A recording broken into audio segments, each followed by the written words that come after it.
Welcome everyone. Our presentation is to find the transfer function of a DC motor. In order to find the transfer function of DC motor, we are considering four different equations in which each and everything consists of the input starting from the voltage as the input voltage to that of the final output, that is the angular velocity of the motor. These are found using, as I said, these are found using four different equations. These the founded transfer function of the DC motor, that is the angular velocity of the motor to that of the input voltage, is found, and this transfer function is verified using an inbuilt function of a DC motor that is inside the MATLAB simile. This transfer function is also found using MATLAB simile, and this we'll start with our first equation in which the transfer function for electrical circuit is found. This is the electrical circuit which consists of the voltage input voltage from battery, the resistor, inductor, and motor connected in series.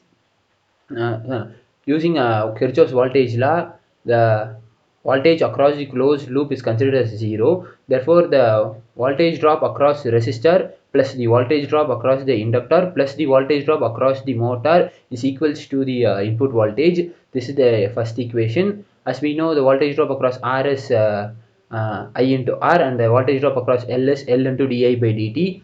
The voltage drop across motor is defined as EB, that is the back EMF. By taking Laplace transform to this equation, we arrive at the equation of IA of S divided by VA of S is equals to 1 by RA plus SLA. The IA and VA are the that IA, that's output divided by input. The output here is the armature current, and the input is the armature voltage. This armature voltage is the voltage minus the of the back EMF. This is the voltage across the motor. Therefore, the Laplace transform is depicted in the below figure. The input voltage and the back EMF are the inputs, and the outputs are the armature current. This armature current is then used for another system in order to find the torque. This torque is again used in order to find the final output, that is the angular velocity. My friend will continue this equation. Thank you. In the previous slide, transfer function for electric circuit was explained by Ashwath, and now I'm going to explain about the torque versus armature current relationship.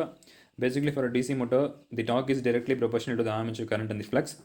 So in a model, the resistance and the inductance of the armature circuit does not vary with respect to time.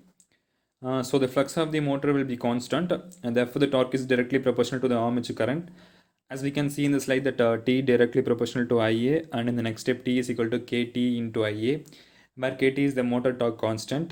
By multiplying it with the armature current, we can get the torque of the motor. And the unit of Kt is Newton meter by ampere.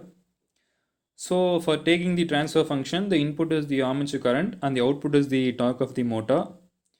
So by dividing the output by input, we get the transfer function which is T by Ia, where T by A is equal to Kt. By taking Laplace transform, we will get Ts by IAS is equal to Kt, where Kt is the torque constant. You can see in the bottommost right side of the slide that the transfer function for the torque versus armature current relationship, which is developed in MATLAB software. That's all. The next, the transfer function for mechanical governing equations will be explained by Dinakar. Thank you. Thank you, Deepak. I am Dinakar 17215. Now I am going to explain about the transfer function for mechanical governing equation. Let's consider a simple rotating component which is rotor, which has a mass moment of inertia J and viscous frictional constant B and input torque of T. So the output of the system is the angular velocity of the rotor, which is theta. So the governing equation of the system is torque T is equal to J into theta double dot plus B theta single dot, where theta double dot is the angular acceleration and theta single dot is the angular velocity. Taking Laplace transform of the torque equation with respect to angular velocity, we get T of S is equal to J into S into theta dot of S plus beta B into theta dot into S. So we will take omega as common term. So the second equation is the T of S is equal to J into S into omega of S plus B into omega of S. So modifying another time, we get the torque of S is equal to omega of S into Js plus B. In this transfer function, torque is the input and angular velocity omega s is the output. So we get transfer function of the system by dividing angular velocity by the torque. So finally we get omega of s by d of s is equal to 1 by js plus b. Thank you, sir. Next slides will be explained by my teammates. Thank you, Dinagar. Myself, Raja Vignesh, 17A238.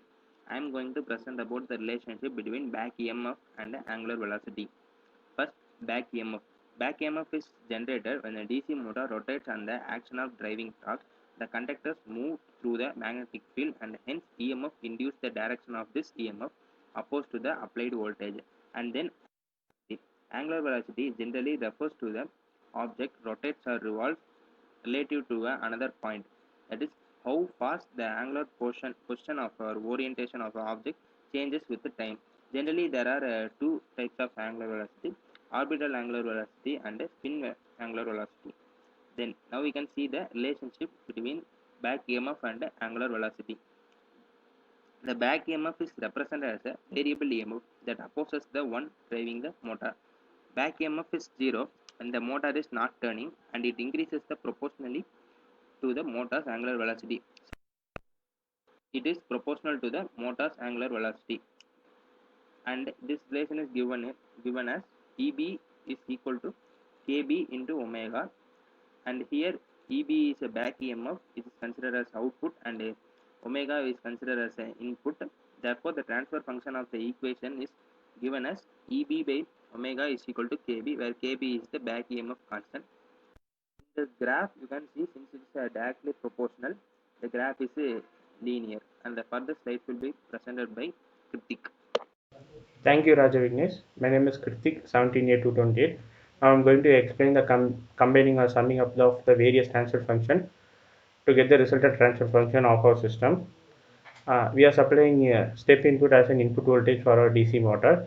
The input voltage is supplied multiplied with the transfer function 1 by LA of S plus RA to get the armature current. This armature current is multiplied with the torque constant KT to get the torque of the motor. This torque is again multiplied with the mechanical transfer function 1 by J of S plus B to get the angular velocity. This angular velocity is again multiplied with the back EMF constant to get the back EMF of the motor. This back EMF is subtracted from the input voltage of the system to get the actual voltage supplied to the armature of the motor. By combining various individual transfer function of the system, we get the resultant transfer function that we are going to use in the Simulink model. Okay, now let's see the problem which is given for us. For the following specification model using Simulink, apply unit step input and evaluate the results by developing transfer function. As given the problem, we are supplying unit step input as an input function for our system. The physical parameters are moment of inertia of the rotor is 0.01 kg meter square, motor viscous frictional constant is 0.1 Newton meter second, EMF constant is 0.01 voltage per radian per second, motor torque constant is 0.01 Newton meter per ampere, resistance is 1 ohm, inductance is 0.5 Henry. By using the input parameters, our team has developed a Simulink model as shown in the figure. We have placed scope in various points of the model to get the real-time input when the model is running. The Simulink model will be explained by Nishant. Thank you. Thank you, Pratik. Good morning, sir. This is Nishant from 4th year B Automobile Engineering, 17A234. So I'll be explaining about the simulation part that we have done for the DC motor. So this is the simulation that we have developed, simulation work that we have developed to find out the transfer function of the DC motor and the output, which is the angular velocity, for a given step input of voltage. So rather than explain this in PPT, I'll explain the Simulink. So we'll open the Simulink model first. So this is the Simulink model that we have developed for the transfer function of DC motor.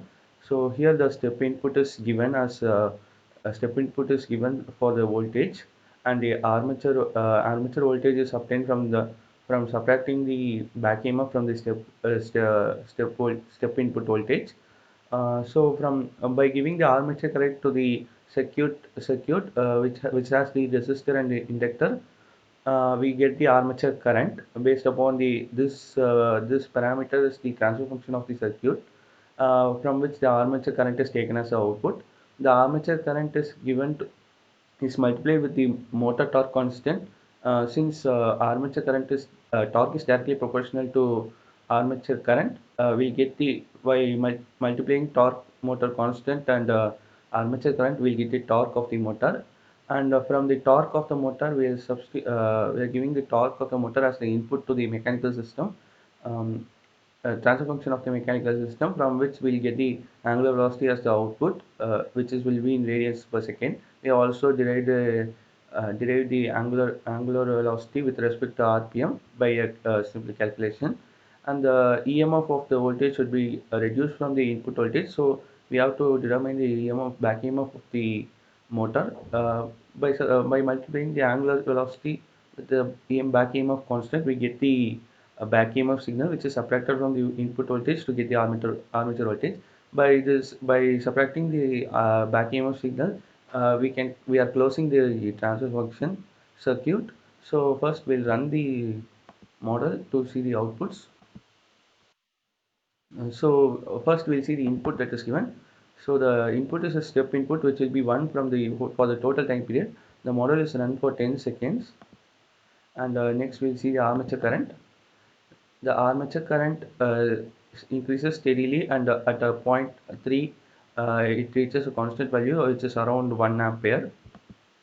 And we'll see the torque. The torque also has the similar graph, which is around 10 into 10 power minus 3 Newton meter, which at after time period of 3 seconds.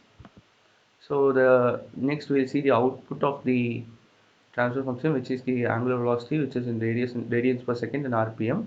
So 0.9454 is the angular velocity in RPM, and 0.099 is the angular velocity in radians per second. So we can also see the angular velocity with respect to time, how it increases.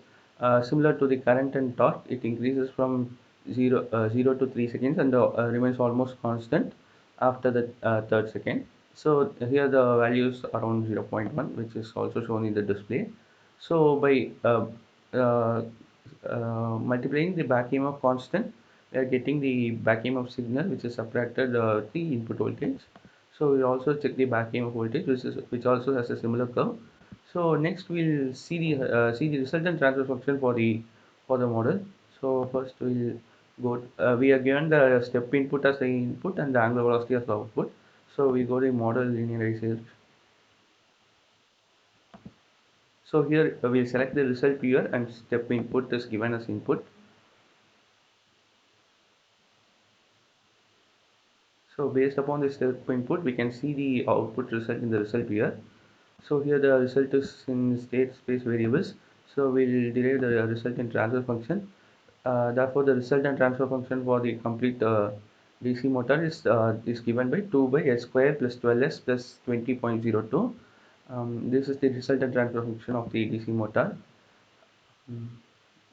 We'll go back to the simulation. So the resultant transfer function is given in a transfer function box, and an input voltage is given. So so after running this block, we'll get a similar output as that of the one obtained in the Simulink model. So here you can see the scope. So the model has the same output with respect to the time. So this is the model that we have developed for solving the transfer function of DC motor.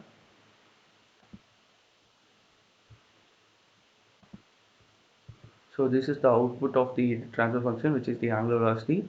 The angular velocity with respect to radians per second and RPM will have the same type of curve, but the values alone will be changing based upon the conversion factor. So the next will be application and verification of the output obtained from the transfer function by using an inbuilt DC motor model that is available in Simulink. That will be done by Jasil. Thank you, sir. Thank you, Nishant. I'm Jashiel, and my roll number is 17A226.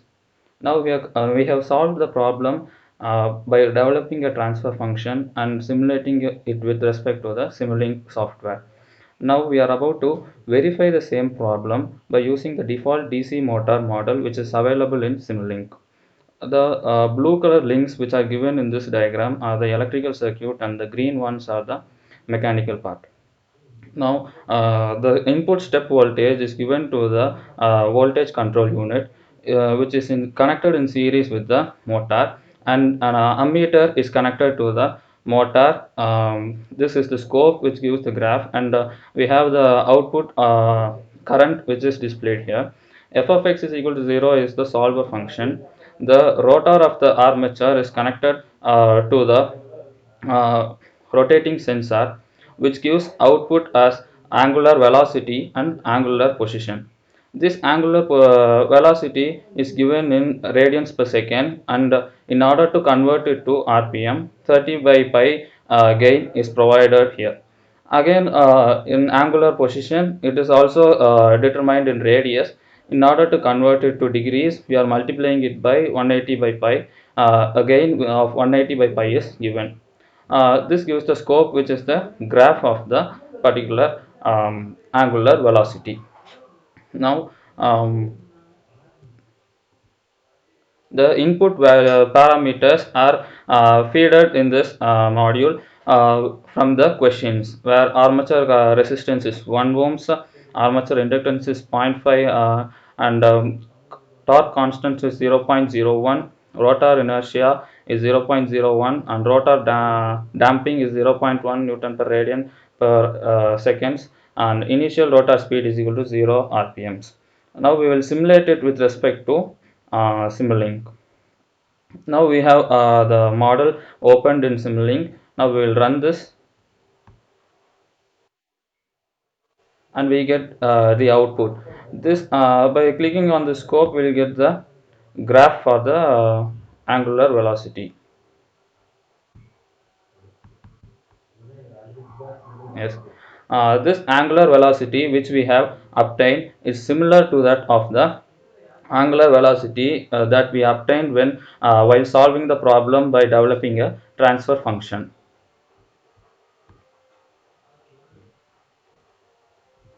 Thus, the results obtained are same, where the angular velocity is same, which is 0.0999 radians per second, and in our revolutions per minute it is 0.954.